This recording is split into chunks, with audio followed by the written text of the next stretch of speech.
আসসালামু আলাইকুম প্রিয় ভাই ও বোনেরা, আশা করছি সকলেই ভালো আছেন। আজকের ঘটনা বিষয়ে আমি কিছু বলবো না, আপনার আইডি সাইড করুন। ঘটনাটি ভালো লেগেছে তাহলে পরবর্তীতেও এমন ঘটনা আপনাদের সামনে আনার চেষ্টা করব। শুরু করছি আজকের ভিডিও। যেখানে ভূতের ভয়, সেখানে ভৌতিক কথা হয়। পরীর সাথে এক রাত। তোরা যদি এইখান দিয়ে না যাস তাহলে এইখানেই তোদের মার্ডার করে ফেলবো।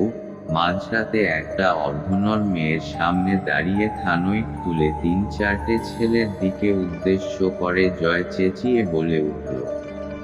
ছেলেগুলো তখন দৌড় দিল। মাধ্যমিক টেস্ট পরীক্ষায় ফেল করেছিল জয়। বাড়ির লোক প্রচণ্ড বকাবকি করাই জয় বাড়ি ছেড়ে বেরিয়ে যায়। সেই দুপুরবেলায় জয় বাড়ি থেকে বেরিয়েছে, এখনো বাড়িতে ঢোকেনি। খুব উগ্র মেজাজের জয়া একটুও কথা শুনতে পারে না কারো। রাত তখন 12-10টা হবে। রাস্তায় কিছু ছেলেকে খালি গায়ে নাচানাচি করতে দেখে জয়ের সন্দেহ হয়। বিষয়টি কি হচ্ছে দেখার জন্য জয় এগিয়ে যায়, কিন্তু সামনে গিয়ে জয় বুঝতে পারে এই ছেলেগুলো আগলা গায়ে একটি মেয়ের উপরে নরকীয় অত্যাচার করছে। এই 3জন ছেলে, এদের মধ্যে জয় কাউকেই চেনে না, তবে জয়ের স্কুলের সামনে মাঝে মধ্যে ওদেরই একজন আসতো স্কুল ড্রেস পরে, সুতরাং ছেলেগুলো স্কুল স্টুডেন্ট হবে। কিন্তু এইভাবে একটা মেয়ের উপরে অত্যাচার চালাচ্ছে কেন? না, জয় থেমে থাকেনি। এই শুনশান রাস্তার একটি নির্দিষ্ট কোণায় যখন ছেলেগুলো একটি মেয়ের উপর নরকীয় অত্যাচার চালাচ্ছিল, সেই সময়ে জয় থানোই খুলে ওই ছেলেগুলোর উদ্দেশ্য বলে, তোরা যদি এইখান দিয়ে না যাস তাহলে এইখানেই তোদের মার্ডার করে ফেলবো। জয় নিজেও বুঝতে পারে না যে সে আদেও পেরে উঠবে কিনা ওদের সাথে। কিন্তু সেই সময়ে জয় নিজের জীবনের থেকে ওই মেয়েটির সম্মানকে বেশি দামি মনে করছিল। মনে যখন সাহস থাকে তখন যুদ্ধক্ষেত্রে একাই হাজার হাজার সৈনিককে পরাজিত করা যায়। এই থিওরি কাজ করলো এইখানে। মাঝরাতে এইভাবে এত গর্জনের সাথে জয়ের গলার আওয়াজ ওই ছেলেগুলোর মনে হয়তো ভয়ের দাগ কেটেছিল। তখন যে যেমন অবস্থায় ছিল সে সেইভাবে পালিয়ে গেল। জয় তখন ওই মেয়েটির দিকে দ্রুত দৌড়ে গেল। জয় দেখল মেয়েটি নগ্ন অবস্থায় উপুর হয়ে রাস্তায় পড়ে রয়েছে। জয় সাথে সাথে চোখ ঘুরিয়ে অন্যদিকে করে নিল। কি করবে জয় সেটাই বুঝতে পারছে না। এদিকে মেয়েটি সমানে ঘুমিয়ে যাচ্ছে। তখন জয় কি করলো, নিজের গায়ের যে জামাটা ওটা খুলে ওই মেয়েটির দিকে বাড়িয়ে দিয়ে বলল, দেখো তুমি এই জামাটা কোনো রকমে পরে নাও, আর এই নাও। এই বলে জয় নিজের জিন্সের প্যান্টটাও খুলে দিল। ভাগ্যিস জয় ভেতরে আজ হাফ প্যান্ট পরে এসেছিল। জয় তার জিন্সটা ওই মেয়েটির দিকে বাড়িয়ে বলল, এই নাও, তুমি তাড়াতাড়ি এটা পরো। ভয় নেই, আমি তোমার শরীরের দিকে তাকাইনি, আমি ওই অমানুষগুলোর মতন না। তুমি তাড়াতাড়ি পরো, সামনেই আমার বাড়ি, চলো আজ রাতে তুমি ওইখানে থাকবে। চলো এখন, আর দেরি করো না, ওরা কিন্তু যখন তখন চলে আসতে পারে। জয় কথাগুলো বলার কিছুক্ষণ পর সে আর চোখে দেখার চেষ্টা করলো মেয়েটি তার দেওয়া জেলা জামাটা পরেছে কিনা। জয় দেখল মেয়েটি ওইভাবেই শুয়ে আছে। সে প্রাণপণে ওঠার চেষ্টা করতে পারছে না। জয় ভাবল, এই মেয়ে একা একা কিছুই পারবে না। জয় তখন জামাটি হাতে নিয়ে মেয়েটির 2 হাত জামা হাতার মধ্যে গলিয়ে দিল। প্যান্টের ক্ষেত্রেও একই ভাবেই সে আগে মেয়েটির 2টো পা জিন্সের মধ্যে গলিয়ে চোখ অন্যদিকে ঘুরিয়ে জিন্সটাকে উপরে তুলে দিল। এরপর সে মেয়েটিকে টেনেটুনে উপরে তুলল। খুব বেশি বয়স হবে না মেয়েটার, 16 কি 17। জয় এর আগে কোনো মেয়ের সাথে সেইভাবে মেশেনি, ওর কোনো মেয়ে বান্ধবীও নেই। ও ঠিক মেয়ে দেখলে লজ্জা পায় সেই রকম টাইপের ছেলে। কিন্তু আজ যে এতটা হিম্মত আর সাহস সে কোথা থেকে পেল সেটা জয় নিজেও জানে না। মেয়েটিকে উপরে তোলার পর সেই মেয়েটির সাথে জয়ের ওই প্রথম চোখাচোখি হয়। কি অদ্ভুত মায়াবতী সেই মুখ! রাস্তায় সেই আবছা আলোয় মেয়েটির মুখ জ্বলজ্বল করছে। মেয়েটির ঠোঁট ও চোখের কোণা দিয়ে টপ টপ করে রক্ত পড়ছে। জয় কোনোভাবে অন্যদিকে তাকিয়ে মেয়েটির জামা টেনে বোতামগুলো লাগিয়ে জামাটা ছেড়ে দিল। এরপর সে ওইভাবেই জিলের বোতামটিকে আটকে মেয়েটির দিকে মুখ নিচু করে বলল, চলো সামনেই আমার বাড়ি, এইখানে থাকাটা তোমার জন্য নিরাপদ নয়। সকাল অবধি আমাদের বাড়িতে থাকো, কাল তোমার মা বাবাকে খবর দেব, ওরা এসে নিয়ে যাবে তোমাকে। মেয়েটির ডান হাত ধরে জয় ওই মেয়েটিকে বলে চলো, কিন্তু মেয়েটি একদমই হাঁটতে পারছিল না। জয় কি করলো, মেয়েটির ডান হাত নিজের কাঁধে নিয়ে মেয়েটিকে হাঁটিয়ে বাড়ি নিয়ে যাওয়ার চেষ্টা করছিল, কিন্তু কোনো লাভ হচ্ছিল না। শেষে ভাই মেয়েটিকে তার কাঁধে উঠিয়ে বাড়ির দিকে এগোতে লাগলো। মেয়েটি খুব হালকা, তাই জয়ের কাঁধে করে নিয়ে যেতে অসুবিধা হচ্ছিল না। জয় বাড়ির দিকে যেতে যেতে একসময় বুঝল মেয়েটি তার কাঁধে মাথা দিয়ে ঘুমিয়ে পড়েছে। এইদিকে এত সব কাণ্ডের মধ্যে জয় ভুলেই গেছে যে তার বাড়ির অবস্থা ঠিক কিরকম। বাবা মা হয়তো এখনো তাকে তন্ন তন্ন করে খুঁজে বেড়াচ্ছে। নিজের বাড়ির কাছে পৌঁছাতেই জয় দেখল বাড়ির সদর দরজাটা খোলা, ভেতর থেকে জয়ের মায়ের কান্নার আওয়াজ ভেসে আসছে। জয়ের শরীরে একটা শীতল রক্তের স্রোত বয়ে গেল। জয় ভাবল, এই মেয়েটি যদি জেনে যায় যে জয় পরীক্ষায় ফেল করেছে, তাহলে হয়তো মেয়েটিও তাকে বাকিদের মতন ঘৃণা করবে, কিন্তু এত রাতে মেয়েটিকে বাইরে রাখাও ঠিক হবে না। জয় তখন দোটানায় গড়ে নিজের সম্মান বিসর্জন দিয়ে জোরে চেঁচিয়ে বলল, মা, উমা, মা, কোথায় তুমি? ঘড়িতে আনুমানিক রাত 2টো বাজে। জয়ের আওয়াজ শুনে ভেতরে জয়ের মায়ের কান্না থেমে গেছে। জয় বুঝল ভেতর থেকে কেউ একজন হাওয়াই চটি গড়ে দৌড়ে বাইরে আসছে। হ্যাঁ, উনি জয়ের মা, যিনি দৌড়ে বাইরে এলেন। জয়কে দেখে হাউমাউ করে কেঁদে জয়ের দিকে তাকিয়ে জয়ের মা বলল, কিরে তুই কোথায় ছিলি? কত খুঁজেছি তোকে, এই বলে জয়ের মা কান্না জুড়ে দিল। জয় তখন তার মাকে বলল, উঠো, সেসব বলছি তার আগে মা, একে বাঁচাও। এই বলে জয় নিজের পিঠ থেকে সেই মেয়েটিকে নামিয়ে দাঁড় করানোর চেষ্টা করল। জয়ের মা তখনও ফুপিয়ে কাঁদছে আর মেয়েটির দিকে ড্যাব ড্যাব করে তাকিয়ে আছে। জয় বলল, কয়েকজন ছেলে মিলে খুব অত্যাচার করেছে মা এই মেয়েটির উপরে। আমি অনেক কষ্ট করে ওকে বাড়িতে এনেছি, একে বাঁচাও মা, না হলে এ মারা যাবে। এ আর নতুন কি? জয় উগ্র মেজাজের ছেলে হলেও মনের দিক থেকে খুব সৎ। সে এর আগেও রাস্তায় পড়ে থাকা কত কুকুর, বিড়াল, পাখি বাড়িতে এলে ট্রিটমেন্ট করে সুস্থ করেছে, যেইগুলো কোনো না কোনো কারণবশত আহত কিংবা অসুস্থ অবস্থায় রাস্তায় পড়ে থাকত। কিন্তু জয় যে এইভাবে একটা মেয়েকে এই প্রথম তুলে নিয়ে আসবে, সেটা বাড়ির সকলের কল্পনারও বাইরে। জয় খেয়াল করল তার বাবা ঘরের দরজার ভেতর দিয়ে তাদের দিকে তাকিয়ে আছে। জয়ের মায়ের দিকে জয় তাকিয়ে বলল, আহা, তাড়াতাড়ি ওকে পরিষ্কার করে কিছু একটা ব্যবস্থা করো মা, না হলে ও মারা যাবে। জয়ের মা আমতা আমতা করে ছেলে হারিয়ে যাওয়ার শোক ভুলে মেয়েটির দিকে এগিয়ে এসে বলল, তাড়াতাড়ি ওকে বাথরুমে নিয়ে চল, মুখ দিয়ে খুব রক্ত বেরোচ্ছে, আগে ওকে পরিষ্কার করে দিই, সকালে কন্ডিশন বুঝে হাসপাতালে নিয়ে যাব। পেশায় জয়ের মা একজন নার্স। সে এসবে প্রাথমিক চিকিৎসা তো জানেই। জয়ের মা ওই মেয়েটিকে নিয়ে বাথরুমের দিকে নিয়ে যেতে লাগলো। আর এদিকে জয় মাথা নিচু করে বাড়ির বাইরের গেট আটকে বাড়ির ভেতরে ঢুকে গেল। এই দেখা শেষ দেখা নয়, আমি আবার আসবো তোমার কাছে। হঠাৎ জয়ের চোখ খুলে যায়।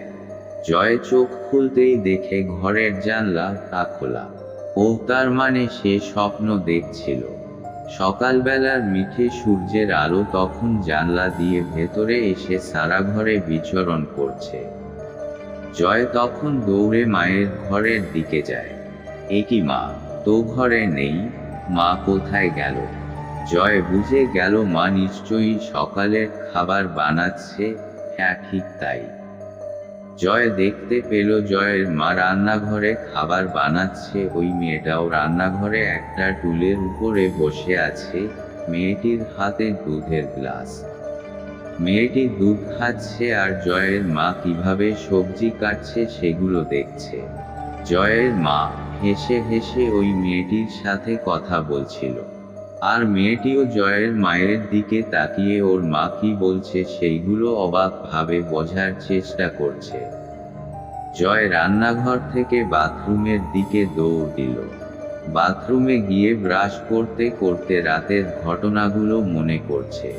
মেয়েটাকে কি অবস্থায় দেখা পেল, সে কিভাবে ওই রাতে মেয়েটিকে বাড়িতে আনলো।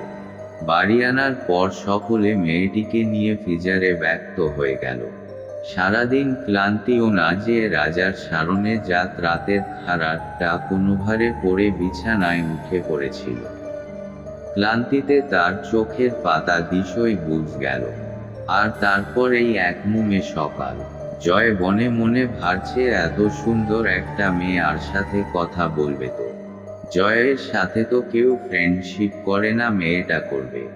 ও কিভাবে জেওটির সাথে করা এগোবে। এই নিয়েই ভারতে ভারবার রাজ্যেতে চলে যায়। জয়ের ভাবনার রাজ্যেতে ব্যাঘাত ঘটে ভার মায়ের আওয়াজে। কি রে, বাথরুম দিয়ে বেরো ভাড়ালারি। আমি ভেতরে ঢুকলো, কিছু জামা কাপড় কেচে বেরিয়ে যাব। আমার আবার আজ দুপুরের শিফট, আড়াআড়ি বেরিয়ে আয়। জয় তাড়াতাড়ি বাথরুম থেকে বেরিয়ে নিজের ঘরে চলে গেল। কিছুক্ষণ পর জয়ের ঘরে দুধ নিয়ে পেল। মায়ের দিকে জানালেই জয়ের সেই কালকের কথা মনে পড়ে যাচ্ছে। কে রে না কাল সে নিজের মা কে কথা শুনিয়েছে, আর সেই মা তাকে দুধ নিয়ে এসে দিচ্ছে। স্নানেমনে নিজেকে ধিক্কার দিচ্ছে জয়। এমন সময় জয়ের চোখ পড়ল ঘরের দরজার দিকে। জয় দেখল ওই মেয়েটি দরজার ওই পারে দাঁড়িয়ে জয়ের দিকে জড়িয়ে আছে। জরা নিমেষেই গতকালের কথা ভুলে লজ্জায় মায়ের দিকে তাকিয়ে মায়ের হাত থেকে দূরের গ্লাস টানিয়ে অন্যদিকে তাকিয়ে রইল। জয়ের মা হয়তো ব্যাপারটা বুঝতে পেরেছে। সে কিছু একটা বলতে যাচ্ছিল, কিন্তু ডিউটিতে যাবার জন্য দেরি হয়ে যাচ্ছে বলে জয়কে সে কিছুই বলল না। সকাল 11:10 বাজে। জয় সেই দুধের গ্লাস নিয়েই বসে আছে। বাইরে গ্লাস টিকে রাখতে যায়নি ভয়েতে। যদি সেই মেয়েটির সাথে চোখাচোখি হয়ে যায় তবে সে কি করবে? মেয়েটির সাথে কথা বলবে কি বলবে না, এসব 7-5 ভাবতে ভাবতে এমন সময় জয়ের মা জয়ের ঘরের সামনে এসে জয়কে উদ্দেশ্য করে বলল, হ্যাঁ রে জয়, আমি বেরোলাম। তোর বাবা বাড়িতে এলে বলিস জবাব দি এই মাসের মাইনা আগে চেয়েছে। রাতে মনে করে চেয়ে নিস, আমার হয়তো মনে থাকবে না পড়ে। আর তুই এইখানে কি করছিস? অন্যদিন তো বাইরে টইটি করে ঘুরে বেড়াস। শরীর খারাপ করলো নাকি? জ্বর? না না মা, আমার কিছু হয়নি। জয়ের মা আর শোন না, প্রিয়াঙ্কাকে একটু তোর সাথে নিয়ে গিয়ে বাইরে ঘুরিয়ে নিয়ে আয়। ও এখানকার কিছুই চেনে না। প্রিয়াঙ্কাকে? জয় যেন মনে মনে প্রশ্ন করতে লাগলো। তখনই মনে পড়ল যেই মেয়েটিকে ও বাড়িতে নিয়ে এসেছে ওর নাম প্রিয়াঙ্কা। জয় মা, তুমি বলেছিলে ওকে হাসপাতালে নিয়ে যাবে, আর ও কি সুস্থ হয়ে গেছে? জয়ের মা, আরে আমার পাগল ছেলে, ওকে আমি হাসপাতালে নিয়ে যাইনি, কারণ গেলেই থানা পুলিশ হবে। আমি আমার পরিচিত হাসপাতালের বড় এক ডাক্তার দিদিকে ভোরবেলা বাড়িতে ডেকেছিলাম। সে এসে ওর ট্রিটমেন্ট করেছে। ওনাকে আমি সবটাই বলেছি। উনি জানিয়েছেন এই মেয়েটির শারীরিক বিষয়ের দিক থেকে যেই বিষয়ে চিন্তিত হবার কথা সেই সব বিষয়ে ও ঠিক আছে, আর তোকে আমি সব বলতে পারবো না। এইগুলো মেয়েলি বিষয়।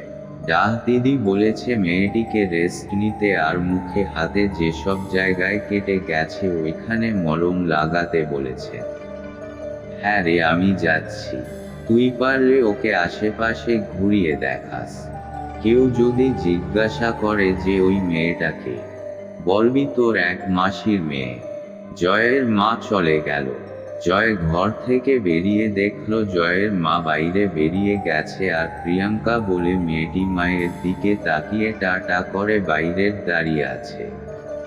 জয় দ্রুত নিজের ঘরে চলে আসলো। সে ভাবছে এইবার কি হবে। জয়ের মা তো ভালোভাবে ফাঁসিয়ে দিল। এসব 7-5 ভাবতে ভাবতে যখন মাথার চুল ছিঁড়তে ব্যস্ত, তখন কে যেন মুষ্টি ছুঁড়ে বলে উঠল, জয়, কই যাবে না, মা তো আমাদের বাইরে যেতে বললেন। জয়ের তো তখন বোবা হয়ে যাওয়ার অবস্থা। জয় পেছনে ফিরে যেই তাকালো ওই মেয়েটির দিকে, তখন তো জয় হয়তো সত্যিই বোবা হয়ে যেত। এত সুন্দর দেখতে সে কোনো মেয়েকে এর আগে দেখিনি। বিদেশি সিনেমা মাঝে মধ্যে দেখেই সে ইংরেজি শেখার জন্য সবার শেষ সেই ডেডপুল 2 দেখেছে। আর ঠিক ওই মুভির নায়িকার মতন মেয়েটি। না না, ওর থেকেও সুন্দর। মুখটা এত ফর্সা যে মনে হচ্ছে মুখের মধ্যে হলুদ রঙের প্রলেপ দেওয়া আছে। জয় কি যেন বলতে যাচ্ছিল, কিন্তু সে বলতে পারল না। সত্যি এত সুন্দর মেয়ে সে আগে দেখিনি। জয় কোনো রকমে বলল, তুমি এখন ঠিক আছো যে ঘুরতে যাবে? জয় এটা জিজ্ঞাসা করে নিজেকেই মনে মনে গালাগালি দিতে লাগলো। হাইরে, এইসব কি জিজ্ঞাসা করল সে? মেয়েটি একটা হাসি দিয়ে বলল, আমি ঠিক আছি। হ্যাঁ, তবে একটু মাথাটা ব্যথা করছে, একটু ঘুরলে ঠিক হয়ে যাবে। জয় আমতা আমতা করে বলল, চলো তোমাকে একটা পার্কে নিয়ে যাব। ওইখানে আমি প্রতিদিন বিকেলে যাই। পার্কের কথা শুনতেই মেয়েটি বলল, না না, পার্কে ছাড়া অন্য কোথাও চলো। যেইখানে পাখি প্রজাপতি থাকে সেই সব জায়গা আমার খুব প্রিয়। জয়ের কেমন যেন অদ্ভুত লাগলো। পাখি প্রজাপতি এসব তো বনে থাকে, কিংবা ফুলের বাগানে থাকে। আশেপাশে তো সেই রকম বাগান নেই। হ্যাঁ আছে তো। জয়ের তখন মনে পড়ে গেল জয়দেব ঘোষের বাগান। জয় বলল, তুমি তৈরি হয়ে নাও, আমি আসছি। মেয়েটি দ্রুত জয়ের মায়ের ঘরের দিকে দৌড় দিল। দুইজনে তৈরি হয়ে বাইরে বেরিয়েছে। তারপরের দৃশ্য, রাস্তা দিয়ে জয় যাচ্ছে, সাথে ওই মেয়েটি। আশেপাশের বাচ্চা বুড়ো খোকা যে যাচ্ছে সেই প্রিয়াঙ্কার দিকে ঘুরে ঘুরে দেখছে, আবার জয়ের দিকে তাকাচ্ছে। ব্যাপারটা বেশ ভালোই লাগছে জয়ের। জয় এই চেনা রাস্তায় এতদিন ধরে যাওয়া আসা করছে, কিন্তু এইভাবে সে কোনোদিন আনন্দ পায়নি। কারণ আছে।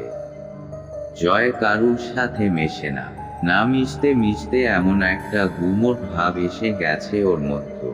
ও ভাবে যে ওর সাথে হয়তো কেউ বন্ধুত্ব করতে চায় না। জয়দেবের ফুলের বাগান আসতে কিছুটা পথ বাকি। জয় খুশির মেজাজে প্রিয়াঙ্কাকে নিয়ে যাচ্ছে জয়দেবের বাগানের দিকে। আর ঠিক তখনই বিপদ জয়ের সামনে এসে দাঁড়ালো। অভিষেক মুখার্জি, ক্লাস 10-এ পড়ে, জয়ের সহপাঠী। তবে দুইজনের মধ্যে বিশাল শত্রুতা। স্কুলে একবার নতুন ম্যাডাম চাকরি সূত্রে এসেছিলেন। ম্যাডামটা সুন্দর ছিল বেশ। সকলে মিলে ওই ম্যামের প্রশংসায় মত্ত থাকত। কিন্তু এত অবধি ঠিক ছিল। তবে একদিন এই অভিষেক লাস্ট বেঞ্চ থেকে নতুন ম্যাডামকে বিশ্রী ভাষায় টোন কেটেছিল। ম্যাডাম যখন জিজ্ঞাসা করছিল কে করেছিল, তখন জয় ম্যাডামকে অভিষেকের নামটা জানিয়ে দেয়, যার দরুন অভিষেককে 2 মাসের জন্য টিসি দেওয়া হয়। অভিষেকের সাথে জয়ের মারপিটও হয়েছে আগে অনেক। অভিষেক বলেছিল যেদিন ফাঁকা পাবো সেই দিন তোকে বুঝিয়ে দেব। আজ সেই দিন। অভিষেক সাইকেলে করে যাচ্ছিল। জয়কে দেখে সে সাইকেল দাঁড় করিয়ে দেয়। জয় আগাম বিপদের সংকেত দেখে প্রস্তুত হচ্ছিল। জয় একটু রাগী হলেও সে কিন্তু মারপিট করতে জানে না। আর তার থেকে বড় কথা, আজ সে মারপিট করতে চাইছে না। জয় জানে সে অভিষেকের কাছে পরাজিত হবে নিশ্চিত, কিন্তু সেই বিষয়ে তার কোনো ভ্রুক্ষেপ নেই। কিন্তু মেয়েটির কাছে কাপুরুষ প্রমাণ হবে, সেটাই তার কাছে লজ্জা। জয় অভিষেকের কাছে দৌড়ে গেল। যদি বলে তোলে মারপিটটা থামানো যায়, কিন্তু না, অভিষেক থামার ছেলে না। সাইকেলে বসে থাকতেই জয়কে একটা ঘুষি দিয়ে নিচে ফেলে দেয়। পেল্লায় দানবের শরীরের মতন একজন যদি রোগা পাতলা কাউকে ঘুষি দেয়, সে কি সহ্য করতে পারে? অভিষেকের ঘুষি খেয়ে জয় মাটিতে পড়ে যায়। না, জয় পারল না। অভিষেক তো জয়কে কথা বলার কোনো সুযোগ দিল না। জয় কিছু বুঝে ওঠার আগে আরো 2টো লাথি এগিয়ে এলো, একটা জয়ের মুখ বরাবর আর একটা জয়ের পিঠ বরাবর। না, জয় পারল না। কিভাবে সে প্রিয়াঙ্কার সামনে মুখ দেখাবে? কিভাবে সে অভিষেক চলে যাওয়ার পর প্রিয়াঙ্কার চোখের দিকে তাকাবে? হঠাৎ অভিষেকের মুখ থেকে গোঙানির আওয়াজ আসতে থাকে। এ কি? অভিষেক মারা বন্ধ করে দিল কেন? জয় কোনো রকমে উপরের দিকে তাকানোর চেষ্টা করল। সে দেখল প্রিয়াঙ্কা অভিষেকের হাত ধরে রেখেছে। প্রথম জয় ব্যাপারটা বুঝতে পারছিল না। একটু ধাতস্থ হতেই জয় দেখল প্রিয়াঙ্কা অভিষেকের হাত মুচকে ধরে আছে, তাও আবার এক হাত দিয়ে ধরে। অভিষেকের মতন এত স্বাস্থ্যবান ছেলে একটা ছিপছিপে মেয়ের সাথে পারছে না। 2 হাত দিয়ে প্রাণপণে চেষ্টা করে যাচ্ছে, তাও হাত ছাড়াতে পারছে না। শেষে প্রিয়াঙ্কা হাত ছেড়ে দেয় এবং জয়ের দিকে এগিয়ে আসে। জয়কে সে মাটি থেকে টেনে তোলে। জয় কোনো রকমে উঠে দাঁড়ায়। এদিকে অভিষেকের হাতের কবজি ধরে ককিয়ে উঠতে থাকে। প্রিয়াঙ্কা জয়ের দিকে তাকিয়ে অভিষেকের দিকে তাকায় আর বেশ রেগে গিয়েই অভিষেককে বলে, ওর সামনেও যদি তোকে আজ থেকে দেখতে পাই তাহলে পরের বার হাতের সাথে তোর পাটাও ভেঙে পঙ্গু করে দেব। জয় প্রিয়াঙ্কার এই রূপ দেখে রীতিমতো ভিমরি খাচ্ছে। জয় ভাবল হয়তো এই মেয়েটি ক্যারাটে অনুশীলন করে নিয়মিত, না হলে অভিষেকের মতন স্বাস্থ্যবান ছেলেকে কিভাবে সে কয়েক সেকেন্ডের মধ্যে কাহিল করে দেয়। এরপর প্রিয়াঙ্কা জয়ের হাত ধরে টানতে টানতে নিয়ে যায় জয়দেবের বাগানে। ওইখান থেকেই বাগান দেখা যাচ্ছিল। জয় যাচ্ছে আর প্রিয়াঙ্কার দিকে অপলক দৃষ্টিতে তাকিয়ে আছে। প্রিয়াঙ্কা বাগানে ঢুকেই একটা ছোট টিভি দেখতে পায়। সে ওই টিভির দিকে জয়কে নিয়ে যায়। জয়কে ওইখানে বসিয়ে সে নিজের ব্যাগ থেকে জলের বোতল বের করে। জয়ের দিকে এগিয়ে দেয় যাতে জয় সেই বোতলের জল দিয়ে নিজের মুখ ধুয়ে নিতে পারে। জয় অপলক দৃষ্টিতে তাকিয়ে আছে প্রিয়াঙ্কার দিকে। প্রিয়াঙ্কা নিজের ভুরু নাচিয়ে ইশারা করে জয়কে জলের বোতল থেকে জল বের করে মুখ ধুয়ে নিতে বলে। জয় মনে মনে নিজের জখম চেপে রেখে আমি ঠিক আছি এই কথাটি প্রিয়াঙ্কাকে বোঝাতে চায়। আর কি আশ্চর্য, প্রিয়াঙ্কাও সেই কথা বুঝে যায়। সে যেন জয়ের মনের ভাষা নিমেষে পড়ে নিচ্ছিল। বাগানে তখন পাখিদের কিচিরমিচির আওয়াজ। কত রং বেরঙের প্রজাপতি উড়ে বেড়াচ্ছে। প্রিয়াঙ্কার হাতের মধ্যে একটা প্রজাপতি এসে উড়ে বসল। জয় অপলক দৃষ্টিতে প্রিয়াঙ্কার সেই হাসি মুখটি দেখছে। মা বাবা দুইজনে কাজ করে, সারাদিন একা থাকে জয়। জয়ের কোনো বন্ধু নেই। একা থাকার যে এত বছরের যন্ত্রণা প্রিয়াঙ্কা সেটা অনায়াসে কমিয়ে দিল। বাগানে তখন প্রিয়াঙ্কা প্রজাপতির পেছনে ছুটছে, আর জয় প্রিয়াঙ্কার দিকে তাকিয়ে আছে। জয়ের শরীরে তখনও ব্যথা হচ্ছিল, তবে জয় বুঝেছিল এই প্রিয়াঙ্কার হাসি মুখটাই তার একমাত্র ওষুধ। হঠাৎ জয়ের মনে এলো, এবার তো বাড়ি যেতে হবে। দুপুরের খাওয়ার সময় হয়ে এসেছে। জয় প্রিয়াঙ্কার দিকে তাকিয়ে বলল, বাড়ি যাবে না? প্রিয়াঙ্কা হাত দিয়ে ইশারা করলো, আর 5টা মিনিট যেন জয় দাঁড়িয়ে যায়। জয় মিটি মিটি হাসতে থাকে। এই মুহূর্তের সবথেকে বড় খবর, আজ ভোর রাতে শ্যামনগর মাঝদিয়াতে মাথা কেটে খুন করা হলো 4 জন তরুণ যুবকদের। তাদের প্রত্যেকের মাথা পৃথক পৃথক স্থানে ফেলা হয়েছে। এই ঘটনায় শিউরে উঠেছেন এলাকাবাসী। জানা যাচ্ছে কলকাতা পুলিশের সাব ইন্সপেক্টর বি কে মিত্র এই কেসের তদন্তে নেমেছে। বলা বাহুল্য, এর আগেও তিনি মানসিক রোগগ্রস্ত এক সাইকো কিলার কে নিজে ইনভেস্টিগেশন করে ধরেছিলেন, যার খোঁজ কিনা আচ্ছা অফিসারও দিতে পারেনি। কিছুক্ষণ আগেই জয়ের সাথে এইরকম একটা ঘটনা ঘটে গেল, কিন্তু জয়ের সেই সব কথা মনেই নেই। প্রিয়াঙ্কার চোখ সেই সব সহজেই ভুলিয়ে দিয়েছে। প্রিয়াঙ্কার চাহনি, প্রিয়াঙ্কার হাসি জয়ের ব্যথা কোথায় যে সরিয়ে দিয়েছে। জয় দেবের বাগান থেকে আসার সময় একটা অদ্ভুত পরিতৃপ্তির ছাপ জয়ের মুখে লক্ষ্য করা গেল। দুইজনে বাড়ি এসেছে। জয়ের কিন্তু তখনও লজ্জা কমেনি। প্রিয়াঙ্কার দিকে না তাকিয়েই জয় বলল, তুমি টেবিলে বসো, আমি খাবার বেড়ে দিচ্ছি। প্রিয়াঙ্কা আর চোখে জয়ের দিকে তাকিয়ে হাত ধুতে গেল বেসিনে। সত্যিই বাড়িটা কেমন ভরা ভরা লাগছে। এই বাড়িতেই জয়ের এতদিন থাকতে ভালো লাগতো না। প্রিয়াঙ্কা আসার পরে সত্যিই জয়ের খুব ভালো লাগতে শুরু করেছে। ওরা দুইজনেই দুপুরের খাবার খেল। কেউ কারুর দিকে তাকাচ্ছে না, চুপচাপ। প্রিয়াঙ্কা খেয়ে প্লেটটা নিয়ে যেই উঠতে যাবে, তখনই জয় বলল, একি ওটা নিয়ে কোথায় যাচ্ছ? ওটা রেখে দাও, তোমাকে খুঁতে হবে না। জবা দিয়েছেন, উনি বিকেলে আসবেন, উনি খুঁয়ে দেবেন। প্রিয়াঙ্কা কিছু না বলে হাত ধুতে চলে গেল। জয় খাবার শেষ করে বিছানায় নিজের ক্লান্ত ও ব্যথা শরীরটাকে একটু স্বস্তির আশায় বিছানায় লুটিয়ে দিল। বিছানায় শুয়ে শুধুই প্রিয়াঙ্কা আর প্রিয়াঙ্কা। হঠাৎ কিছু চেঁচামেচি শুনে জয় ঘুম থেকে দেখল তার ঘরটা অন্ধকার। বিছানার পাশে হাতড়ে হাতড়ে সুইচবোর্ড খুঁজে সুইচ টিপতেই ঘড়ির দিকে তাকিয়ে দেখল রাত 8:45 বাজে। এতক্ষণ সে ঘুমালো, আর ঘুমাবে নাই বা কেন, যা ক্লান্ত ছিল সে। কিন্তু বাইরে এত চেঁচামেচি কিসের? জয় চোখ ডলতে ডলতে বাইরে এসে দেখল জয়ের বড় মাসি এসেছে। জয়ের বড় মাসি এলেই বাড়িটা আনন্দে ভরে যায়। উনি ভীষণ মজাদার মানুষ। তো মাসি এলে জানাবে তো? না জানিয়ে এসেছে, কোনো দরকার আছে নাকি? মাসির সাথে দেখা করতে যেই যাবে অমনি মাসির দুটো কথা কানে এলো।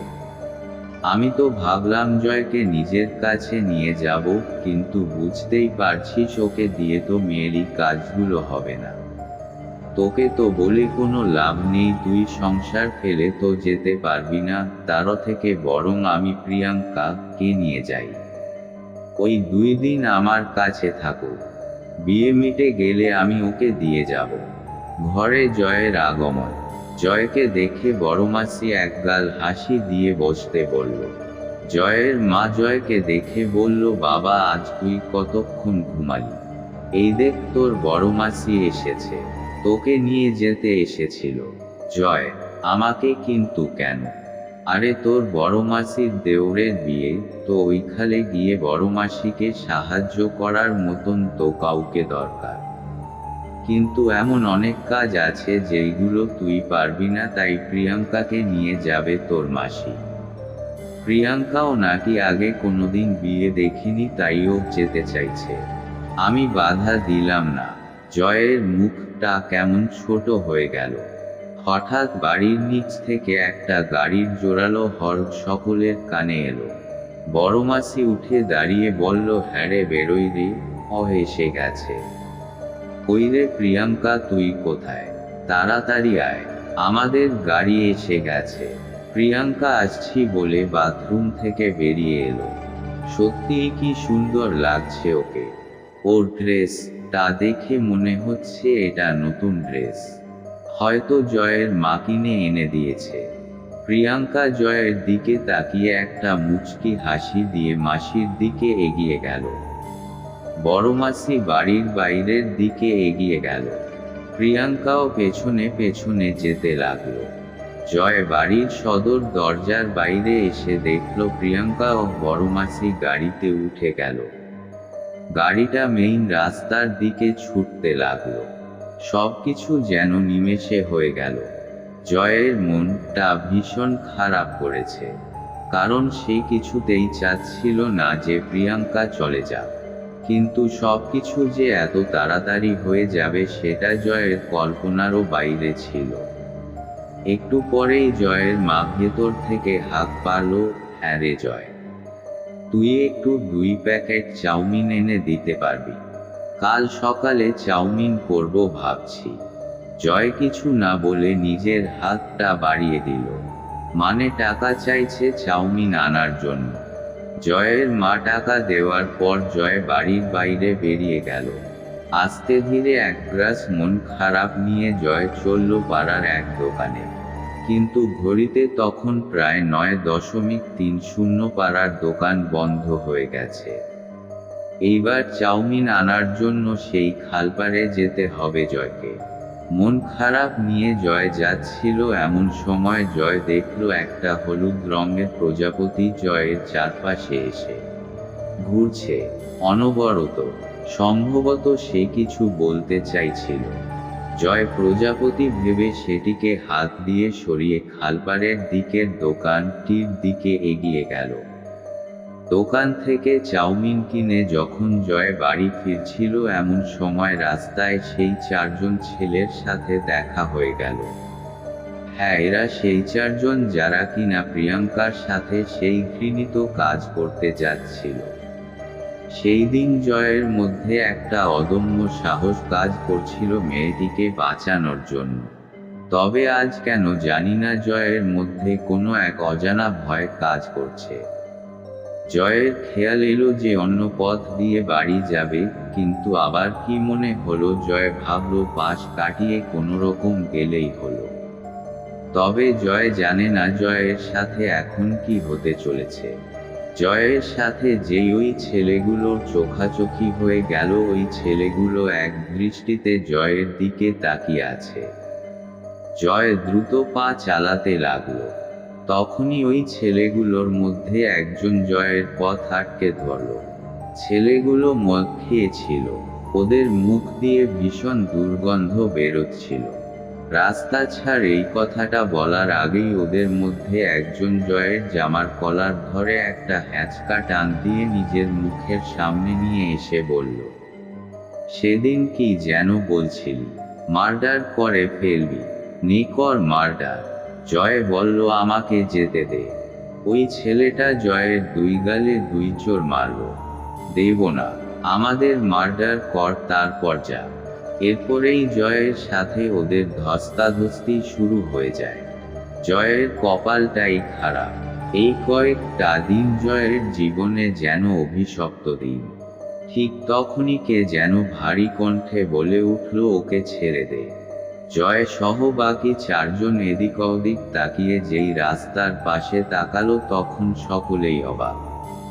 7 জন সাদা পাঞ্জাবি পরে দাঁড়িয়ে আছে। তাদের উচ্চতা স্বাভাবিক মানুষের থেকে অনেক বেশি। আর কি সুন্দর একটা পাগল করে দেওয়ার মতন ঘ্রাণ তাদের শরীর থেকে আসছিল। জয় নিজেকে ওদের হাত থেকে ছাড়িয়ে উপর উঠে দাঁড়ালো। জয়ও বুঝতে পারছে না এরা কারা। কি সুন্দর চেহারার লোক এরা। এই অন্ধকার রাতে ওদের পুরো শরীর যেন জ্বলজ্বল করছে। ওইগুলোয় দেখে ওই চারজন দৌড় দিল যেদিকে পারল। ওই ছেলেগুলোর মনে একটা ভয়ের ছাপ ছিল। জয় কি করবে বুঝতে পারছে না। সে এক পা করে পেছনে এগিয়ে দ্রুত বাড়ির উদ্দেশ্য রওনা দিল। বেশ কিছু দূর গিয়ে জয় পিছন ফিরে তাকিয়ে দেখার চেষ্টা করলো ওনারা ওইখানে আছে নাকি নেই। জয় পেছনে ফিরে দেখে কেউ নেই, তবে কিছু হলুদ রঙের প্রজাপতি সেখান থেকে উড়ে অন্য জায়গায় চলে গেল। প্রজাপতিগুলো জোনাকির মতন চমকাচ্ছিল। এইরকম প্রজাপতি জয় আজকেই দেখল। এই নিয়ে দুইবার না তাড়াতাড়ি বাড়ি যেতে হবে যদি ওই ছেলেগুলো আবার চলে আসে। জয়ের মনের অজানা ভয় সংকেত পাঠালো এবার তাড়াতাড়ি বাড়ি যেতে হবে। এরপর জয় দ্রুত বাড়ি চলে এলো। বাড়ি আসার পর চাউমিনের প্যাকেট রান্নাঘরে রেখে দ্রুত নিজের ঘরে চলে গেল।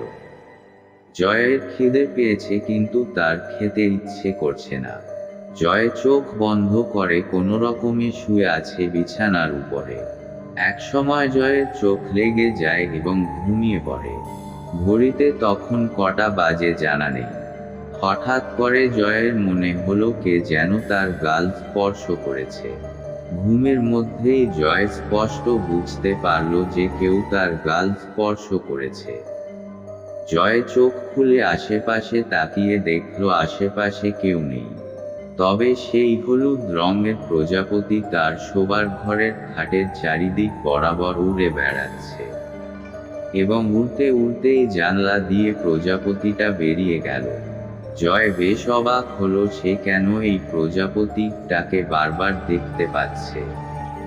বিছানায় শুয়ে শুয়ে জয় চিন্তা করতে করতে আবারও জয়ের চোখ লেগে যায়। পরের দিন সকালে জয়ের বেশ তাড়াতাড়ি ঘুম ভেঙে যায়।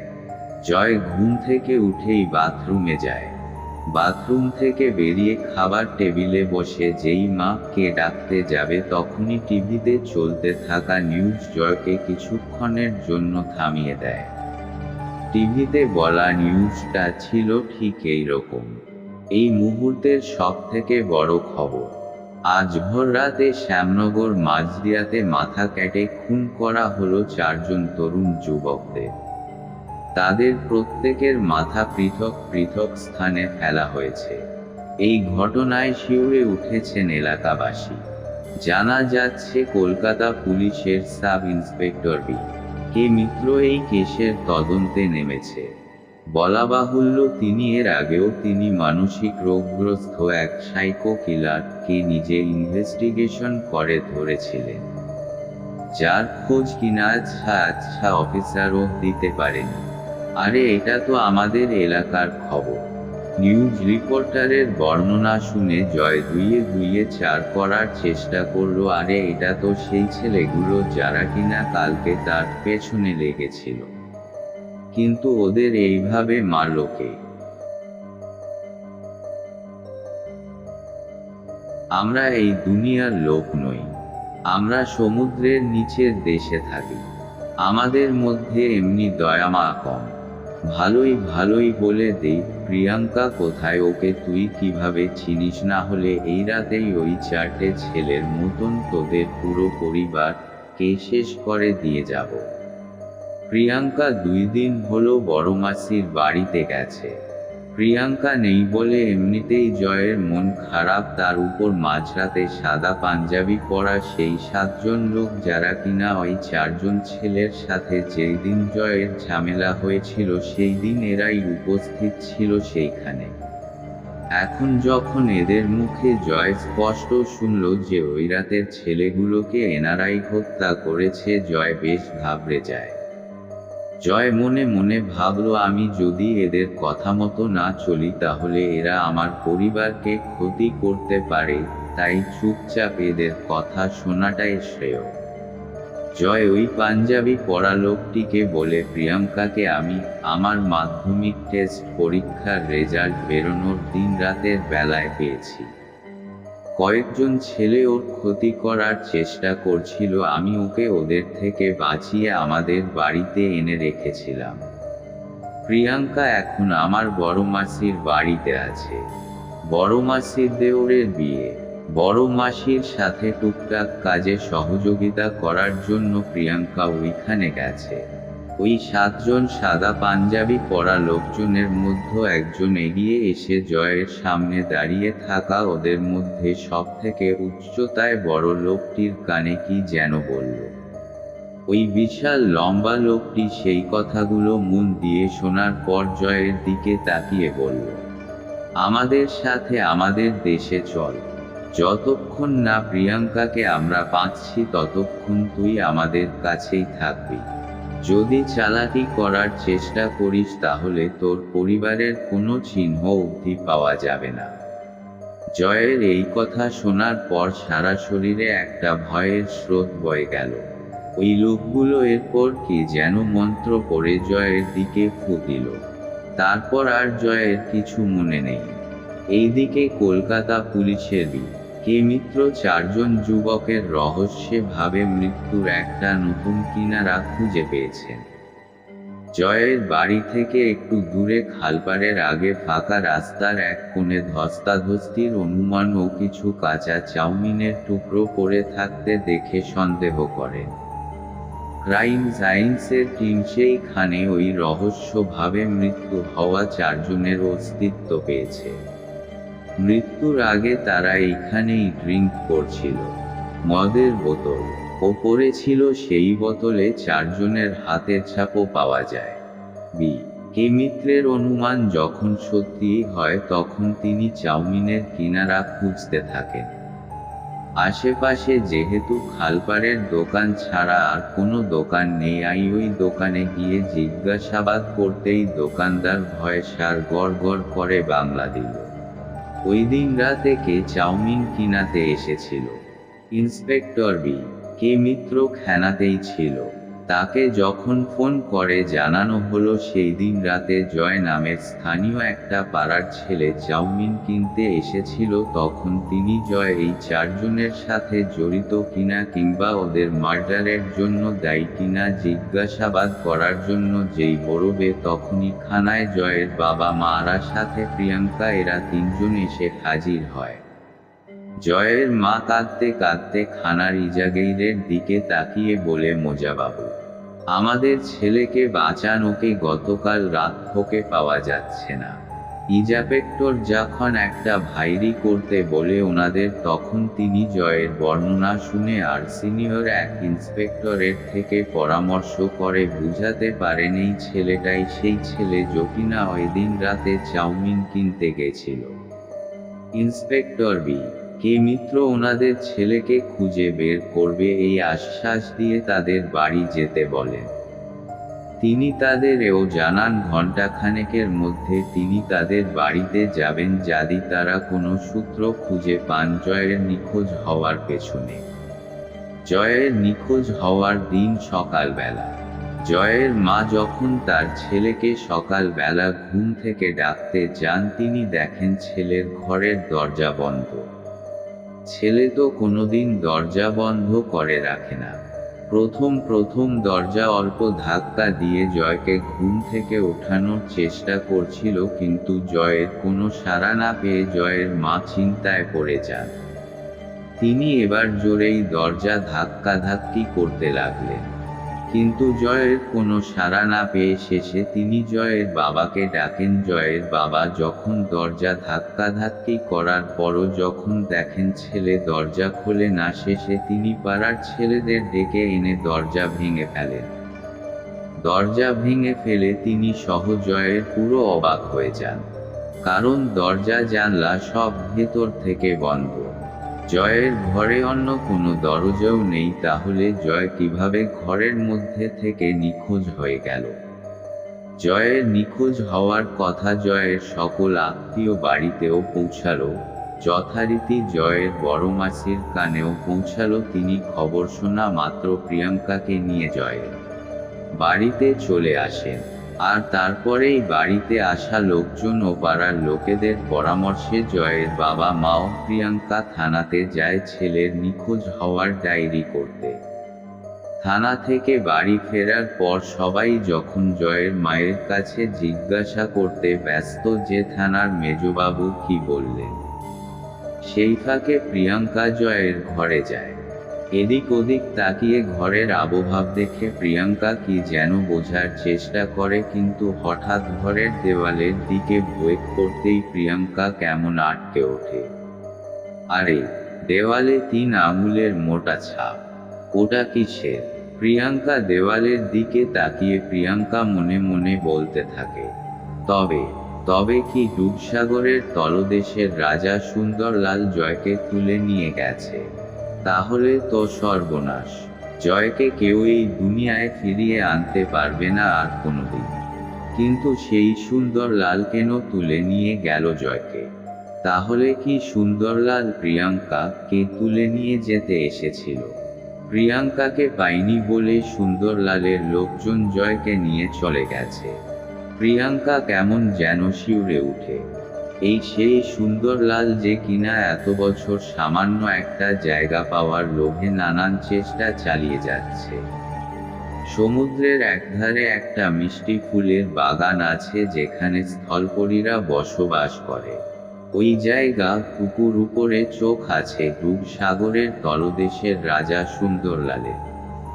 সুন্দরলাল নানানভাবে ওই জায়গাটা হাতিয়ে নিতে চাইছেন। তিনি ওই জায়গাটা নিজের ব্যক্তিগত স্নানকক্ষ করতে চান, কিন্তু যতক্ষণ না স্থলপরীদের তিনি উঠিয়ে দিতে পারছেন সেটা কিছুতেই সম্ভব হচ্ছে না। প্রিয়াঙ্কার আগে দুঃখে কেমন যেন হিংস্র হয়ে ওঠে। সেমনে মনে প্রতিশোধের জন্য গর্জন করে ওঠে, না, এক মুহূর্তে জয়ের কাছে যেতে হবে। কিন্তু প্রিয়াঙ্কা তো একা পারবে না ওদের সাথে, তাহলে কি আবার মায়ের কাছে যেতে হবে? আবার সেই ওই দুনিয়ায় গিয়ে থাকতে হবে। ওইখানে গেলে তো পৃথিবীর আবহাওয়ার থেকে প্রিয়াঙ্কাকে দূরে থাকতে হবে। যেই জন্য ঝামেলা করে প্রিয়াঙ্কা বাড়ি ছেড়ে পৃথিবীতে চলে এসেছিল, আজ প্রিয়াঙ্কাকে কি তবে ফিরে যেতে হবে? না, জয়ের জন্য যদি প্রিয়াঙ্কাকে ওই বদ্ধ জায়গায় থাকতে হয় সে থাকবে, কিন্তু জয়ের গায়ে একটা আঁচড় অবধি সে লাগতে দেবে না, কোনোভাবেই না। প্রিয়াঙ্কা তখন মনস্থির করে নিজের দেশে ফিরে যাওয়ার জন্য প্রস্তুতি নিতে থাকে।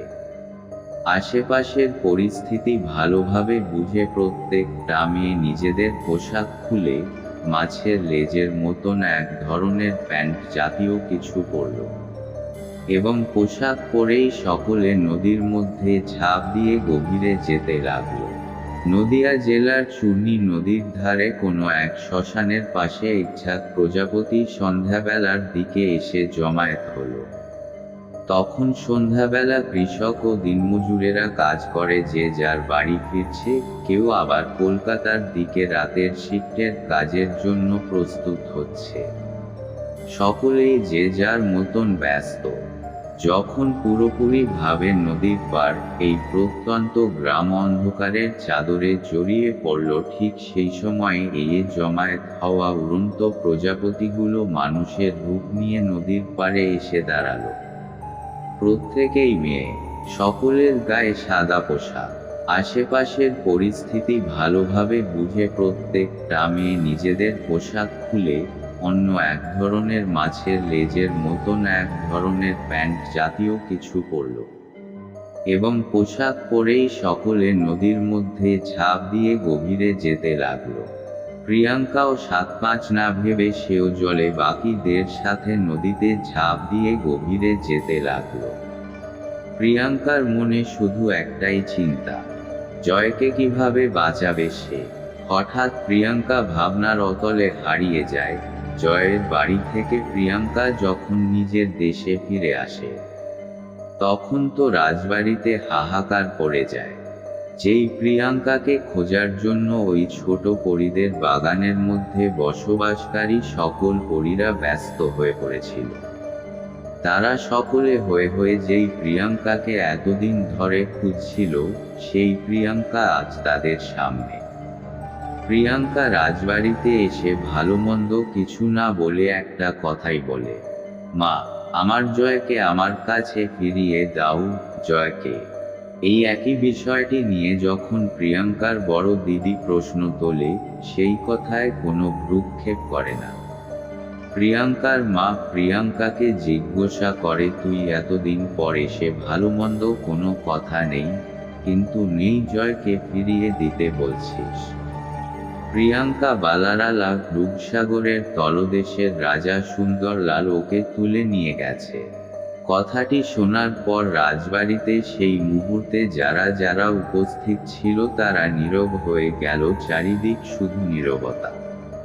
প্রিয়াঙ্কা বলল, আমি পৃথিবীতে যাওয়ার পর সুন্দরলাল খবর পেয়ে আমাকে ধরে নিয়ে যাওয়ার জন্য লোক পাঠায়, কিন্তু আমাকে সুন্দরলালের লোক ধরতে পারেনি, ভাই জয়কে তুলে দিয়ে গেছে। ওর অপহরণের জন্য আমিও দায়ী মা, আমি পাপী। তুমি আমাকে পড়ে সাজা দিও, কিন্তু তার আগে জয়কে ফিরিয়ে দাও ওর থাবা মায়ের কাছে।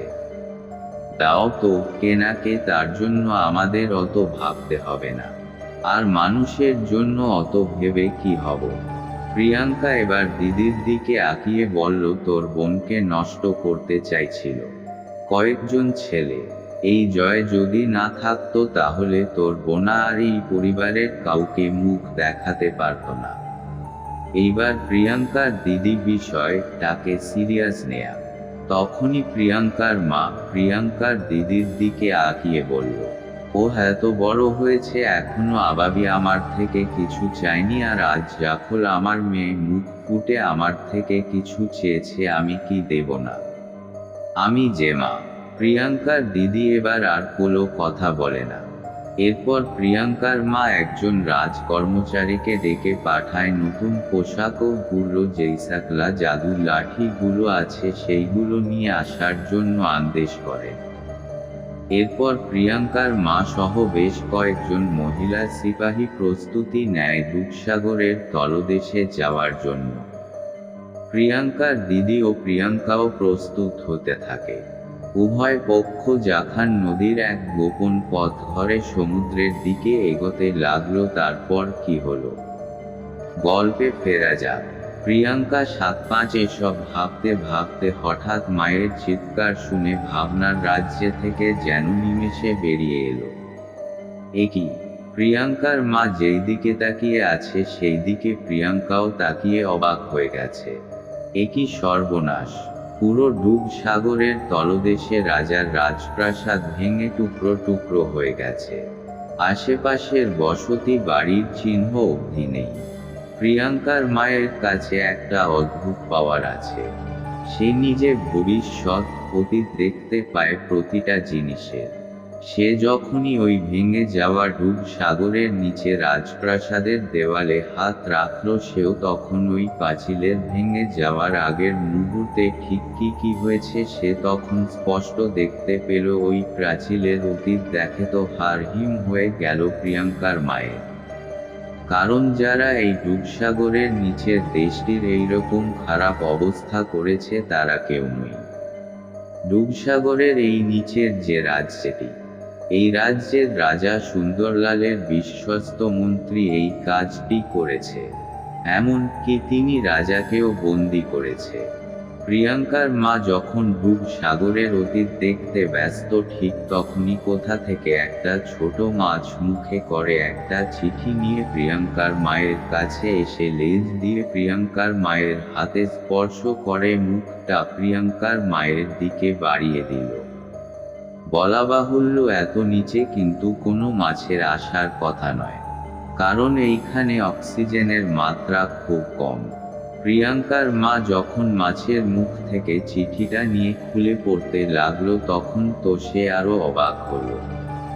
ওই চিঠিটা লিখেছে সুন্দরলালের বিশ্বস্ত মন্ত্রী। সে ওই চিঠিতে লিখেছে, প্রিয় রানীমা, আমার প্রণাম নেবেন। আশা করি বুঝতে পেরেছেন এই রাজ্যের অবস্থা এইরকম কিভাবে হলো। আপনি যখন এসেই গেছেন এইখানে, তাহলে আপনার কোনো না কোনো উদ্দেশ্য নিশ্চয়ই আছে। আমার ছেলে যে কিনা আমি রাজা হয়ে যাওয়ার পর মন্ত্রিত্ব পদে বসবে ঠিক কয়েকদিনের মধ্যেই। এইবার কাজের কথায় আসি। পৃথিবী থেকে যেই ছেলেটি এইখানে আমাদের কাছে আছে, তাকে আমরা একটা শর্তেই ছাড়তে পারি। প্রথম শর্ত, আপনাদের ওই ফুলের বাগান ছেড়ে আপনারা চলে যান, ওই জায়গাটা আমাদের দিয়ে দিন। দ্বিতীয় শর্ত, আমার ছেলের সাথে আপনার ছোট মেয়ের বিয়ে দিয়ে দিন। দুটোর মধ্যে কোনো একটা শর্তে রাজি হলে আমরা ওই ছেলেটিকে পৃথিবীতে দিয়ে আসব। আপনাকে 24 ঘন্টা সময় দিলাম। এর মধ্যে আপনার যা সিদ্ধান্ত নেবেন আমাদের সেটা জানাবেন। আমরা আপনার সিদ্ধান্তের উপর ভিত্তি করে আমাদের পরবর্তী কাজ শুরু করব। 24 ঘন্টা পরে আপনার প্রাসাদে আমরা কাউকে না কাউকে পাঠাবো, যে বা যিনি পথ দেখিয়ে আমাদের কাছে আপনাদের নয় আসবে। প্রিয়াঙ্কার মা এবার বিশাল বড় চিন্তায় পড়ে যায়, কারণ সে এবার কি করবে। দেশের মানুষের কথা না ভেবে মেয়ের চাহিদা পূর্ণ করবে, নাকি মেয়েকে শত্রুর হাতে তুলে দিয়ে দেশ বাঁচাবে। প্রিয়াঙ্কার মা দ্রুত চিন্তা করে, মেয়েকে বিয়ে দিলে মেয়ে আর জায়গা দুটোই হাতছাড়া হবে, কারণ ওই মন্ত্রীর উপর বিশ্বাস নেই। আর মেয়েকে বিয়ে না দিয়ে যদি জায়গা দিয়ে দেয়, সেক্ষেত্রেও চিন্তা থেকেই যায়। এতগুলো লোক তাদের নিয়ে গিয়ে কোথায় উঠবে, কে জায়গা দেবে তাদের। তো প্রিয়াঙ্কার মা সেইখানে দাঁড়িয়েই সিদ্ধান্ত নিল, সে মেয়ের চাহিদাও পূর্ণ করবে, আবার নিজের দেশকেও বাঁচাবে। তার জন্য একমাত্র পথ যুদ্ধ। প্রিয়াঙ্কার মা তার সাথে আসা বাকিদেরকে নিজেদের দেশে ফিরে যাওয়ার জন্য ইঙ্গিত করে। সে নিজেও প্রস্তুতি নিচ্ছিল নিজের দেশের ফেরার। সামনে অনেক কঠিন পথ। প্রিয়াঙ্কার মা কে যে করেই হোক নিজেদের রাজ্যকে রক্ষা করতে হবে, আর নিজের মেয়েকে দেওয়া কথাও রাখতে হবে। 7-5 ভাবতে ভাবতে তারা সকলে জলের উপরে উঠে এলো।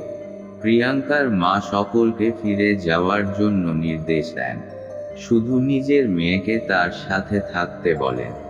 সবাই যখন রানীমার কথা মেনে চলে গেল, তখন প্রিয়াঙ্কার মা প্রিয়াঙ্কাকে বলে, আমার সাথে চল, দরকার আছে।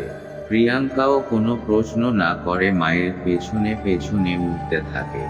প্রিয়াঙ্কার মা তার মেয়ের হাতে ওই ডুবসাগরের নিচে মাছের মাধ্যমে যে চিঠিটা পেয়েছিল, সেটা তিনি তার নিজের মেয়ের হাতে দেন।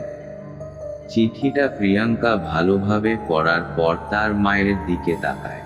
প্রিয়াঙ্কার মা মাতৃত্বের স্নেহ ভরা ভালোবাসার দৃষ্টি দিয়ে নিজের মেয়ের দিকে তাকায়।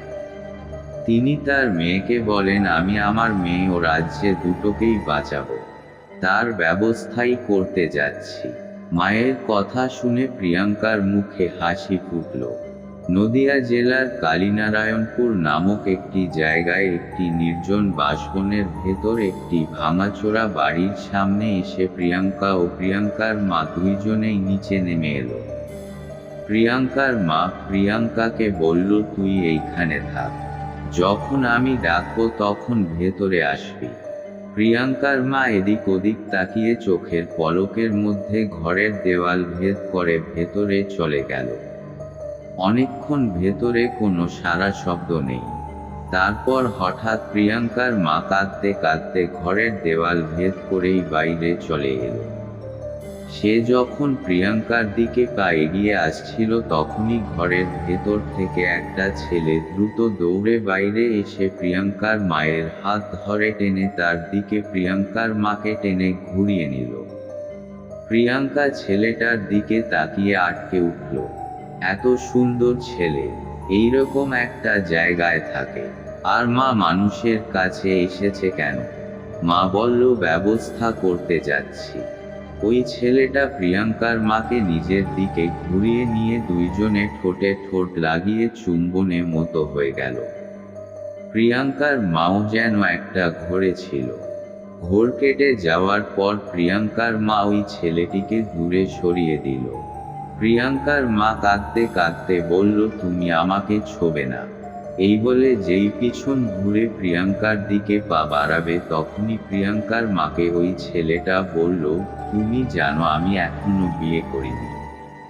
আমি আজও তোমার পথ চেয়ে বসে আছি।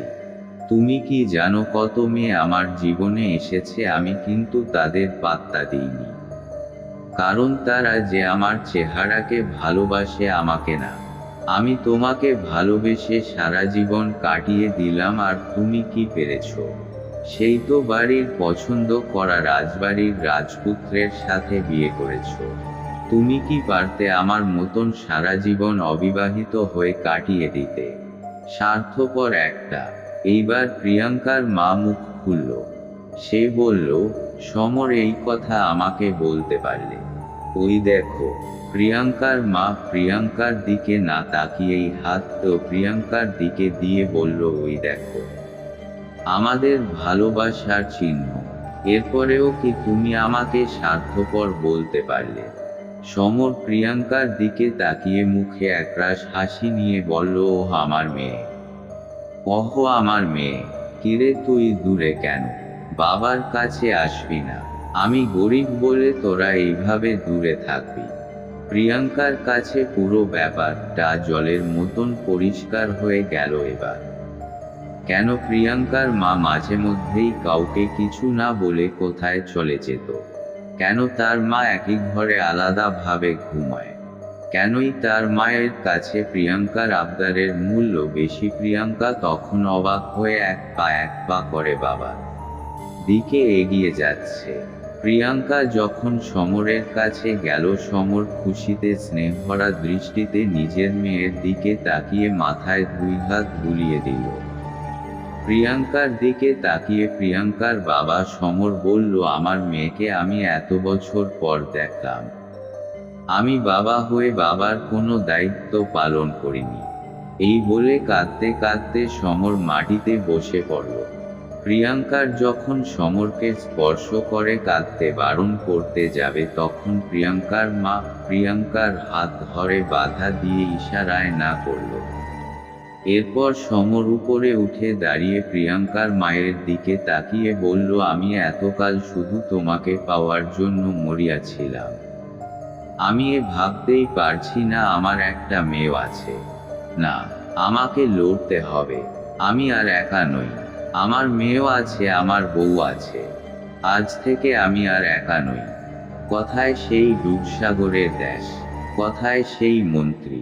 আমার মেয়ের গায়ে যদি একটা আঁচড়ও পড়ে তাহলে গোটা সমুদ্র তলপার করে দেব। তোমরা ভেতরে আসো, এই নিয়ে কি ব্যবস্থা নেওয়া যায় দেখছি। আয় মা। বাবার এই ঘর হয়তো রাজপ্রাসাদের ময়ন বড় না, তবে ভেতরে আয়। প্রিয়াঙ্কার বাবা প্রিয়াঙ্কার হাত ধরে ঘরের ভেতরে নিয়ে যেতে লাগলো। ওদিকে প্রিয়াঙ্কার মা চোখের জল যুদ্ধতে বাবা ও মেয়ের পেছনে পেছনে যেতে লাগলো।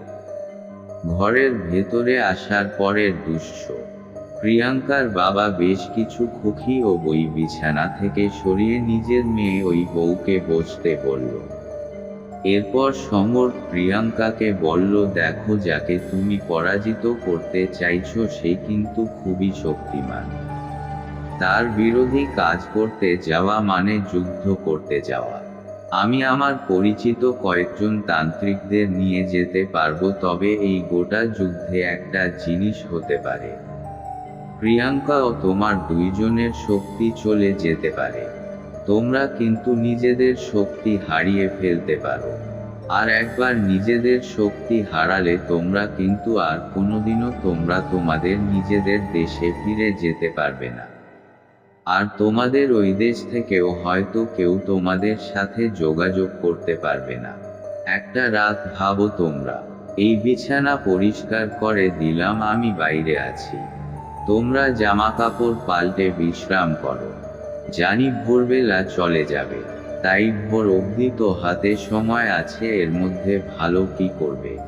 আমি দরজাটা বন্ধ করে বাইরে পাহারা দিচ্ছি। ভোরবেলা অবধিও লাগলো না। প্রিয়াঙ্কা মা সমরের দিকে তাকিয়ে বলল, আমাদের তোমার বাড়িতে জায়গা দেবে তো? যদি আমরা সব হারিয়ে ফেলি? সমর প্রিয়াঙ্কার মায়ের দিকে অবাক দৃষ্টিতে তাকিয়ে রইল। সমরের দুই চোখ দিয়ে অজস্র ধারায় জল বেয়ে মাটিতে পড়তে লাগলো।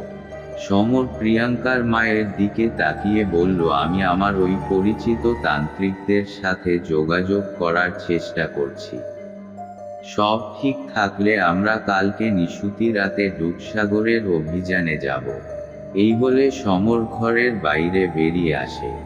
সমরের কাছে যে ছোট মোবাইল ফোনটা ছিল, সেই ফোনের সাহায্যে সমর বেশ কয়েকজনকে ফোন করে তাদের সাথে কথা বলতে থাকে। প্রায় বলতে গেলে ভোর রাতের আগে অবধি ফোনে কথা বলেছে সমর। সময় তখন ভোর 4টে। প্রিয়াঙ্কা ও প্রিয়াঙ্কার মা দুইজনেই ঘর থেকে বেরিয়ে এলো। তাদের এখন নিজেদের দেশে ফিরতে হবে। ঘরের বাইরে এসে প্রিয়াঙ্কার চোখ পড়ল সমর বাইরে গুটিসুটি হয়ে শুয়ে আছে। প্রিয়াঙ্কা কি করলো, ঘরের ভেতর থেকে একটা চাদর নিয়ে এসে সমরের গায়ের উপরে দিয়ে দিল। প্রিয়াঙ্কার মা প্রিয়াঙ্কার দিকে মায়াবী দৃষ্টিতে তাকিয়েছিল। প্রিয়াঙ্কাও যেন ভাবনার রাজ্যে ডুবেছিল। হঠাৎ প্রিয়াঙ্কা ভাবনার রাজ্যে থেকে ফিরে আসে। প্রিয়াঙ্কার মা এবার প্রিয়াঙ্কাকে নিজের দেশে ফেরার জন্য ডাক দেয়। প্রিয়াঙ্কা মায়ের কথা শোনা মাত্র দিকে এগিয়ে। এরপর দুইজনেই প্রজাপতির রূপ নিয়ে সেই জায়গা থেকে উড়ে নিজেদের গন্তব্যের দিকে এগোতে থাকে। এই দেখা শেষ দেখা নয়, আমি আবার আসবো তোমার কাছে। হঠাৎ জয়ের চোখ খুলে যায়। জয় চোখ খুলতেই দেখে ঘরের জানলা তা খোলা। ও তার মানে সে স্বপ্ন দেখছিল। জয় দেখল বিছানার ধারে জয়ের বাবা মা আর একজন নার্স দাঁড়িয়ে আছে। জয়ের সবকিছু কেমন যেন আবছা লাগতে শুরু করে। কি হয়েছিল? ওগো, আমার ছেলে চোখ খুলেছে। আপনারা শান্ত হন, পেশেন্টের সবে জ্ঞান ফিরেছে। জয় কেমন একটা আবছা ঘোরের মধ্যে কথাগুলো শুনছিল। জ্ঞান ফিরেছে মানে? এতদিন সে কোথায় ছিল? এদিকে নার্স তখন বাড়ির লোককে পড়ে সেইখান থেকে যাওয়ার জন্য বলে, কারণ ওনারা এতটা উতলা হয়ে উঠেছিল যা কিনা জয়ের পক্ষে খুব খারাপ। জয় বিছানায় শুয়েই আবছা ভাবে ওর শেষ মনে পড়া মুহূর্তগুলো মনে করতে থাকে। কি হয়েছিল? ভূত? না, ভূত হবে কি করে? তাহলে জিন? না, জিন না। তাহলে পড়ি। এইবার জয়ের আস্তে আস্তে সব মনে পড়তে লাগলো।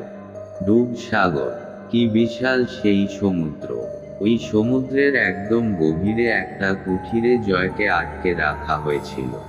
একটা ছোট ঘর, দরজাটা লোহার। আর ঠিক জয়ের ঘরটির দরজার সামনাসামনি আরেকটা ঘর ছিল। সেই ঘরে বন্দি ছিল সুন্দরলাল। যদিও জয় পরে জেনেছে উনি এই বিশাল বড় সমুদ্রের রাজা। অন্য সব দিনকার মতন জয়ের কাছে সেই দিনটাও কি মনে হয়েছিল। বাঁচার আশা একেবারে সে ছেড়ে দিয়েছিল। কিন্তু ওই দিন রাতে হঠাৎ প্রচণ্ড শব্দে জয়সহ জয়ের সামনের ঘরে থাকা রাজা সুন্দরলালেরও ঘুম ভেঙে গেল। কি হচ্ছে, কোথায় হচ্ছে, কে করছে, এইসব 7-5 ভাবতে জয় যখন ব্যস্ত, তখন অদ্ভুত কিছু প্রজাপতি বাইরে থেকে উড়ে এসে জয়ের ঘরের সামনে ঘুরতে লাগলো। কিছুক্ষণ পরেই সেই প্রজাপতিগুলো মানুষের রূপ নিল। না, এদের একজনকেও জয় চেনে না। কি সুন্দর মেয়ে! এত সুন্দর মেয়েদের জয় আগে কোনোদিন দেখেনি।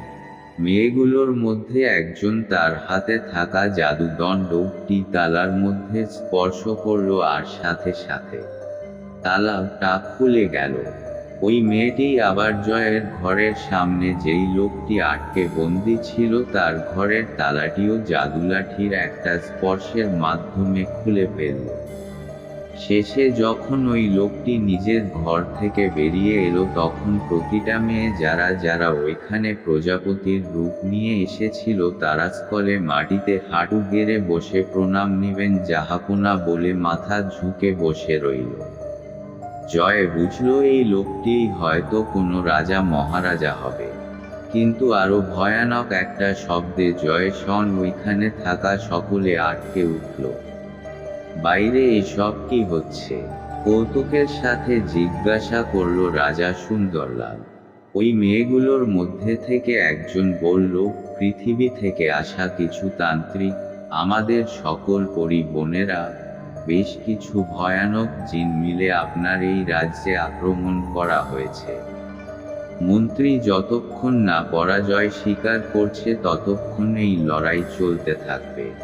সুন্দরলাল এবার বাইরে যেতে চাইলেন, তখন ওই পরীরাই পথ দেখিয়ে দেখিয়ে বাইরের দিকে নিয়ে যেতে লাগলেন।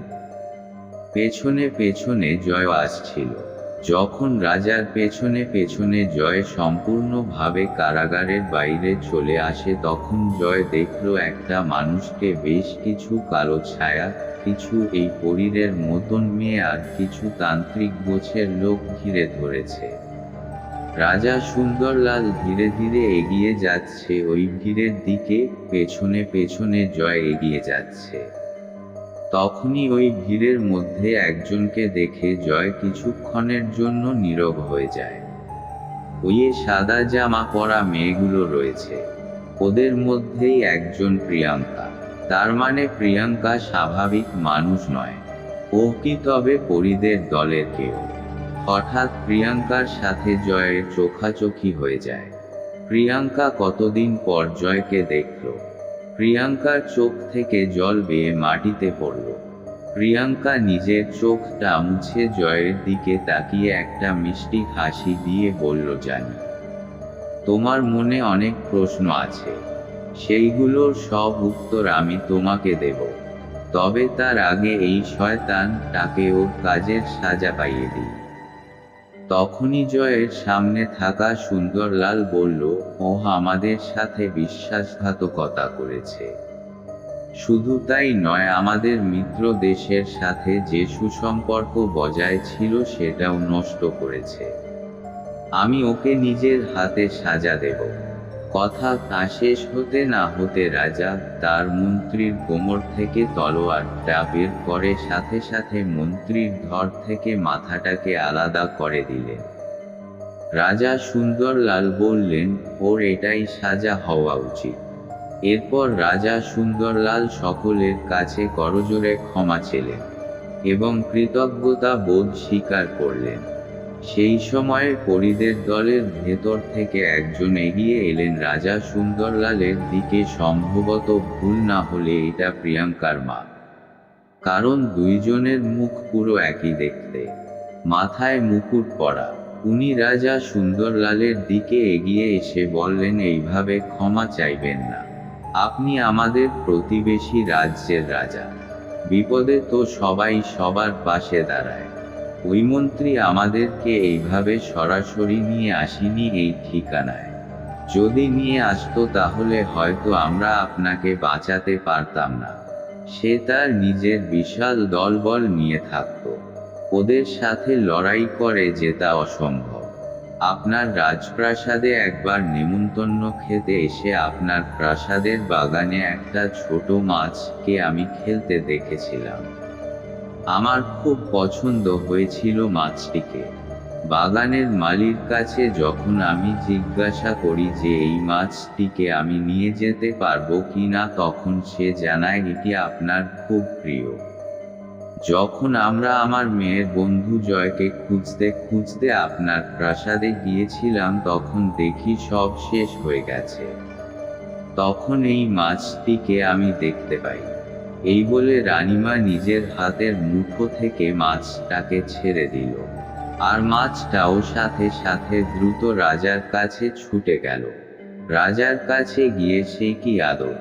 রানীমা আরো বলল, এই মাছটি আমাদের পথ দেখিয়ে এইখানে নিয়ে এসেছে, এই জন্য আমরা লুকিয়ে লুকিয়ে হামলা করে আপনাকে উদ্ধার করতে পেরেছি। আমার মেয়ের বন্ধু জয়কে উদ্ধার করতে পেরেছি। রাজা সুন্দরলালের এবার জয়ের দিকে তাকিয়ে বলল, কিন্তু একে তো দেখে মানুষ মনে হচ্ছে। আমাদের এই জায়গা, এই রাজ্যে আমাদের ঠিকানা যদি আর কেউ জেনে যায় তাহলে তো বিপদ। রানীমা বলল, ওকে নিজের দুনিয়াতে নিয়ে যাওয়ার আগে সব ভুলিয়ে দেওয়া হবে। তখনই প্রিয়াঙ্কা বলে উঠে, তাহলে তুমি আমাকেও আর কোনোদিন পাবে না। রাজা সুন্দরলাল সবকিছু দেখে রানীর দিকে তাকিয়ে বলল, ঠিক আছে, ওকে এই দুনিয়ার সব কিছু ভুলিয়ে দিও, তবে প্রিয়াঙ্কার সাথে কাটানো ওর মুহূর্তগুলোকে জীবিত রেখো। প্রিয়াঙ্কার মুখে এবার হাসি ফুটল। প্রিয়াঙ্কা জয়ের হাত ধরে টেনে সকলের থেকে একটু দূরে নিয়ে গেল। প্রিয়াঙ্কা জয়ের দিকে তাকিয়ে বলল, আমার জন্য তোমাকে এই বেকার সমস্যায় পড়তে হলো। জয় প্রিয়াঙ্কার দিকে লাজুক দৃষ্টিতে তাকিয়ে বলল, না না, এইভাবে বলো না, আমার খুব খারাপ লাগছে। প্রিয়াঙ্কা জয়ের গালে একটা ছোট চুমুর রেখা বসিয়ে জয়কে বলল, এই দেখা শেষ দেখা নয়, আমি আবার আসবো তোমার কাছে।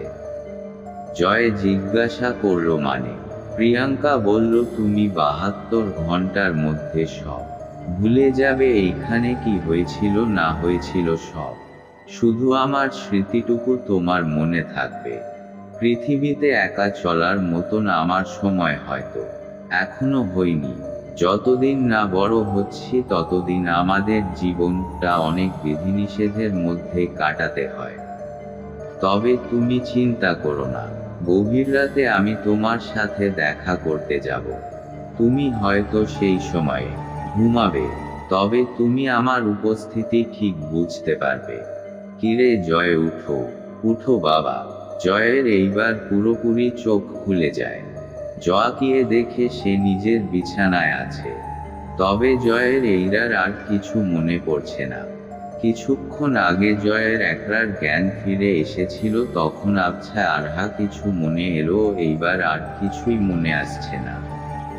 ভার চোখ মেলে দেখে জয়ের মা বাবা বিছানার পাশে বসে আছে। জয় তার মাকে জিজ্ঞাসা করল যে এইখানে কি করছে। জয়ের মা জয়কে বলল, সে নাকি ঘরের ভেতর থেকেই হঠাৎ নিখোঁজ হয়ে গেছিল। জয়কে নাকি 2 দিন আগে বাঁশবাগানের ধারে পাওয়া গেছে। জয়ের ফ্যামিলি ডাক্তারের অধীনেই ট্রিটমেন্ট চলছে জয়ের। সেই ভালোর তার এক বিশ্বস্ত নার্সকে জয়ের সেবা করার জন্য রেখেছে। জয় এবার জিজ্ঞাসা করল, আর প্রিয়াঙ্কা? জয়ের মা এইবার হাউ হাউ করে কেঁদে ফেলে। জয়ের মা বলে, প্রিয়াঙ্কাকে নাকি খুঁজে পাওয়া যাচ্ছে না। জয়েরও এইবার মন খারাপ হয়ে যায়। জয় বিছানায় শুয়ে থাকা অবস্থায় দীর্ঘশ্বাস ফেলে। জয়ের তখন এই কথাটাই বারবার মনে হতে লাগলো, এই দেখা শেষ দেখা নয়, আমি আবার আসবো তোমার করছে। ভিডিওটা এখানেই শেষ করছি। আপনাদের কেমন লাগলো কমেন্ট করবে, বেশি করে শেয়ার করবে যদি ভালো লেগে থাকে। চ্যানেলটি সাবস্ক্রাইব করুন পরবর্তী ভিডিও দেখার জন্য।